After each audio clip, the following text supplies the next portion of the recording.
আমি যখন প্রতিমন্ত্রী তখন আমরা আল্লামা আজিজুল হক, মামুনুল হক, ওনার বড় ভাইয়ের নাম কি না, ফাইজুল হক, ওনার বড় ভাই, আমরা কি বেগম খালেদা জিয়া জোটে সরকার করছিল না? সেই সময় ওনারা আমাদের সাপোর্ট করছিলেন না? মনে আছে? এই মোহাম্মদপুর মাদ্রাসা থেকে ছাত্রছাত্রীরা কোরবানির সময় চামড়া সংগ্রহ করার জন্য চাকু নিয়ে বেরোতো কোরবানি করার জন্য। সেই চাকু দিয়া এই উনাদের মাদ্রাসার ছাত্রছাত্রীদের অ্যারেস্ট করছিল, খেয়াল আছে আপনাদের? তারপরে আমরা জোটের সরকার গঠন করি। গঠন করার পরে মাওলানা মামুনুল হক সাহেবের দল আমার বাসায় আসে, বলে আমরা কওমি মাদ্রাসা বোর্ড চাই। যেহেতু এটা বিএনপির সাথে একত্রে রাজনীতি করছে আল্লামা আজিজুল হক সাহেব, বেগম জিয়া অত্যন্ত সদয় ছিলেন, আমি এইটাকে মাদ্রাসা বোর্ড করার জন্য মামুনুল সাহেব বড় ভাই ফাইজুল হক সাহেবকে নিয়ে আমার বাসায় একাধিক মিটিং করি। শুনেন মাইনটলি, শুনতেছেন তো? আমি একাধিক মিটিং করি। মিটিং করে আমি আমার মাননীয় প্রধানমন্ত্রী দেশমাতা বেগম খালেদা জিয়াকে বলি যে আমরা তাদের সাথে জোট করেছি এবং কওমি মাদ্রাসা বোর্ড দেওয়া প্রয়োজন। এর মাঝখানে আরেকটু বলি, আমরা 2001 সালে কচুয়া পাইলট স্কুলের মাঠে একটা জনসভা করছিলাম। মুফতি ফজলুল হক আমিনী এবং আল্লামা আজিজুল হক সাহেব ওই মিটিং আসছিলেন, মনে আছে ইতিহাস? এবং ওনারা আমাদের জন্য খেলেছিলেন। আমি নির্বাচিত হয়ে মন্ত্রী হয়েছিলাম। সেই কারণে আমি তাদের প্রতি অত্যন্ত দুর্বল ছিলাম। যে ম্যাডাম রাজি হলেন মাদ্রাসা বোর্ড দেওয়া হবে। তখন কিন্তু জোটের সরকার, মতিউর রহমান নিজামী আমাদের সাথে এবং মুজাহিদ সাহেব আমাদের সাথে, দুইজনের মন্ত্রী।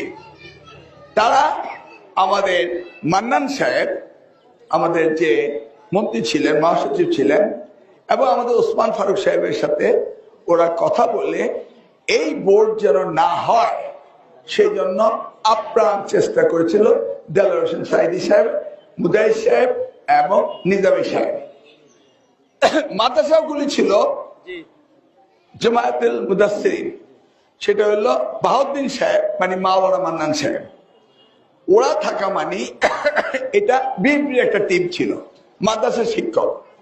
সেই জায়গায় দেলোয়ার হোসেন সাইদিকে দেওয়া হলো মাদ্রাসা তাদের শিক্ষক সমিতি হোক।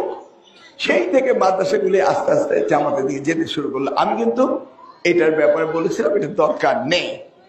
কওমি শিক্ষা বোর্ড তখন এই জামাত, কওমি শিক্ষা বোর্ডের জামাতের নেতা মুজাহিদ, মতিউর রহমান নিজামী এবং আমাদের বামপন্থী নেতারা, আমাদের মান্নান ভূঁইয়ারা আমাকে বাধা দিয়ে এটা করতে দিচ্ছিল না।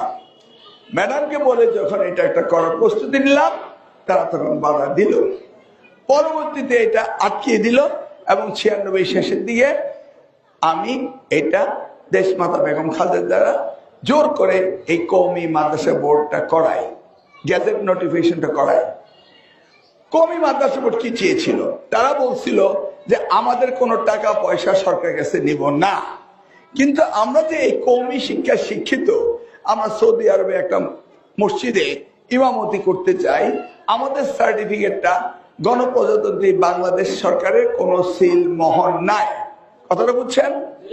এখানে আমি এই কথাগুলি বলছি তার কারণে এখানে অনেক মাদ্রাসার শিক্ষক আছেন, অনেক জামাতের নেতা আছেন, সেই জন্য আমি জিনিসটাকে ব্যাখ্যা দিয়ে বলছি। এই যে কওমি একটা সিল পাইলে তারা এত কষ্ট করে তারা কি দাওরা পাস করেন। এই দাওরা পাস করা মানে MA সমতুল্য। তাদেরকে একটা সরকারের সিল চাইছে, টাকা পয়সা কিছু চায় নাই, তাদের বোর্ড আছে। সেইটা দিতে তখন জামাত কঠিন এবং জোর আপত্তি জানিয়েছিল, কওমিকে যেন মাদ্রাসা স্বীকৃতি না দেওয়া হয়। আমি মন্ত্রী ছিলাম, আমি যাহা বলিতেছি তাহা কাগজে পত্রে রেকর্ডে রয়েছে। এবার বুঝেন, সেই কওমি আর জামাত এখন এক।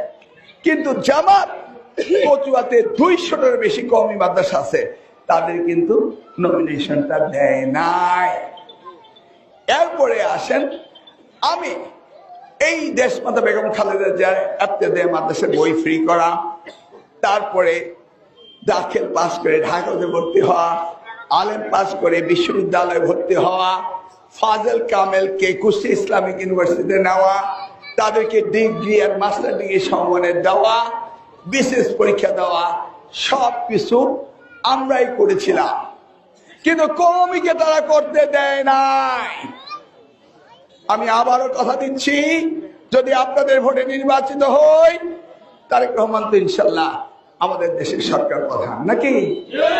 আমাকে যদি শিক্ষার দায়িত্ব উনি দেন, কওমি মাদ্রাসার শিক্ষা ব্যবস্থা তাদের সুপারিশ মতে, তাদের মাদ্রাসা বোর্ডের সুপারিশ মতে ওই মাস্টার ডিগ্রি সম্মানে দেওয়া এবং তাদের বোর্ডকে পুনঃপ্রতিষ্ঠিত করা, এই ব্যবস্থাগুলি করা হবে।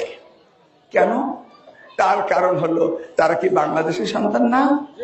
আজকে ইবতেদায়ীতে যদি বিনামূল্যে বই দেওয়া হয়, আজকে প্রাইমারি স্কুল যদি উপবৃত্তি দেওয়া হয়, কওমিতে কি দেওয়া হবে না কেন? তারা কি বাংলাদেশের সন্তান না?